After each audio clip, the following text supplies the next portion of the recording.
Il y a 25 ans, j'ai quitté la Russie et voilà, après un quart de siècle, je suis revenue. Beaucoup de personnes m'ont demandé pourquoi en hiver, parce qu'en Sibérie centrale, il fait sacrément froid. Ben, pour cette raison, parce que le froid m'a laissé des souvenirs les plus incroyables, parfois aussi les traumatismes et aussi pour le côté positif, ces paysages qui sont juste inégalables. Voilà, je suis revenue pour à la fois savourer les retrouvailles avec la famille et le pays, mais aussi avec cette nature qui ne pardonne pas si on s'habille pas assez, si on arrête de bouger, parce qu'il fait vraiment très froid et à la fois c'est magnifique. Et ce bruit, donc le chien qui aboie, ça fait partie de mon enfance. On entendait ça un peu partout, surtout la nuit.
Avec cette invention tout simple, les enfants nettoient la glace. Lorsque la neige tombe, ils ouvrent sur les rivières des espaces. Celui-là est assez grand, on peut même dire énorme, et c'est ici qu'ils font du patin. Donc voici un petit accès. Ils ont même fait un petit banc ici, sur lequel ils peuvent changer les chaussures normales contre les patins. Ici, il y a quelqu'un qui a oublié les chaussettes, c'est très rigolo. Une autre ouverture sur glace, sur une petite rivière que les enfants ont ouvert, beaucoup plus petite. Je me rappelle d'avoir fait aussi du patin sur des ouvertures comme ça, mais ici c'est sûrement peut-être plutôt les garçons qui ont marqué ici un but, et là-bas aussi avec des petits bois. La journée est vraiment splendide aujourd'hui, j'ai fait beaucoup de photos, j'ai fait quelques vidéos, c'est ma dernière journée en Sibérie et demain je prends le matin l'avion pour faire donc là où je suis, Sibérie jusqu'à Moscou, 5 heures, puis 3 heures d'attente Moscou-Paris, et puis de Paris je rentre sur Toulouse. Donc voici, rien que en avion je passe plus de 10 heures. Je suis heureuse de mon séjour et c'est à renouveler. J'ai remarqué sur mes vidéos que lorsque je parle, on voit bien que mon visage est gelé et que j'ai du mal à articuler. Donc il fait vraiment très froid. Mais la journée est tellement belle, magnifique. Le soleil est Le soleil est vraiment là et le ciel est bleu. C'est, on peut dire, c'est un froid croustillant. J'ai beaucoup marché et j'ai un peu déjà une tristesse de départ. C'est mon dernier jour. Après une longue balade dans le froid de la Sibérie, mon visage, pour se réchauffer, il brûle, c'est incroyable. On dirait qu'il était ébouillanté d'une eau très très chaude, bouillante. Pour les mains, pareil. Non seulement mes gants ne chauffent pas très bien, mais quand je fais une petite vidéo, le froid saisit mes mains. C'est vraiment très très très froid. Je dois dire que je peux pas sortir avec mes boucles d'oreilles. Et pareil, il faut vite les enlever parce que j'ai l'impression que mes oreilles vont tomber. Donc voilà, le côté sexy, on doit peut-être un tout petit peu oublier. Le premier moment choc durant mon séjour, c'est les retrouvailles avec mon ancien petit ami. À l'époque, j'avais 17 ans, lui 21. Et donc, on est sortis ensemble et on a même parlé de mariage. Et aujourd'hui, j'étais choquée de la personne qu'il est devenu, qu'à l'époque, j'étais vraiment très amoureuse de lui. Et je le mettais sur un énorme piédestal. Donc, les questions à se poser parfois comme ça, juste pour le plaisir. Qu'est-ce que je serais devenue si je me serais décidée de rester avec lui? Qu'est-ce qu'il, lui, il serait peut-être devenu si on avait passer ces années ensemble. Donc le premier moment choc, retrouvailles avec mon ancien petit ami, deuxième avec ma meilleure amie. Lorsque nous avons eu 10 ans, on était dans la même classe et jusqu'au mon départ de la Russie, donc 20 ans, nous étions inséparables, réellement inséparables. On faisait tout ensemble, sortir, étudier, être assis en classe, faire les devoirs, etc.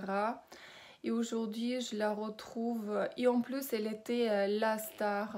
Tous les garçons couraient après elle. Et je pensais qu'elle allait se marier, vivre au minimum dans la capitale. Et ce n'est pas du tout le cas. Elle boit aujourd'hui. Elle a une petite fille de 9 ans qui n'est pas très bien. Et donc voilà, j'étais vraiment très choquée aussi de voir les conditions dans lesquelles elle vivait. Qu'à l'époque, je décris bien dans le livre que j'ai écrit, La mystérieuse sibérienne, que sa famille avait construit la plus grande maison du village dans lequel je vivais, où il y avait les toilettes à l'intérieur, une cuisine intégrée, ce qui n'était pas du tout encore connu. On pouvait se doucher. Donc ça aussi, l'eau coulait du robinet que les autres allaient chercher de l'eau à l'extérieur. Bref, elle avait tout ça au départ de sa vie et aujourd'hui, on peut dire qu'elle en a rien fait. C'est un peu dommage. Elle a l'air d'une vieille dame et sa fille est vraiment... elle porte des vêtements qui sont beaucoup trop petits, assez sales. La maison est aussi pas très propre.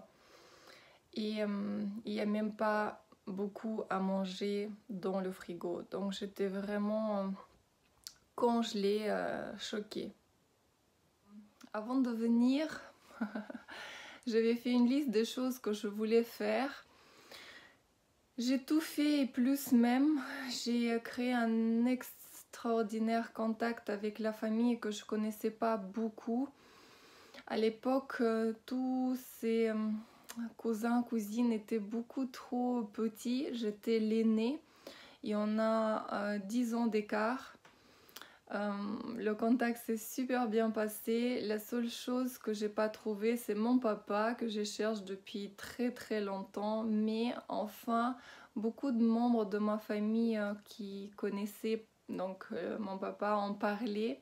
Je récupère même quelques photos, comme ici par exemple, où il a seulement 24 ans et moi j'ai quelques mois. Кассиром работала пожилая женщина уже, она тоже на пенсии была. Она мне кое-что подсказала, я простую систему уже изучила, быстро работала, а потом перешли на двойную систему учета. Однако 2 года по простой работали, а потом это, значит, на двойную систему. Нам дали книги, семинары проводили, и я стала главным бухгалтером в сельском совете. 6 лет проработала. Так. И ушла на пенсию. Я еще принесла... И вот, пожалуйста, несколько кадров с маленькой Франции, которая с воздуха приземляемся в Париже. На улице достаточно холодно, 8 градусов плюс. Здесь 700 тысяч жителей. И очень часто утром, когда люди едут на работу, и вечером, когда возвращаются, у нас пробки. И вот я уже дольше еду домой из аэропорта, чем летела из Парижа до Тулуза.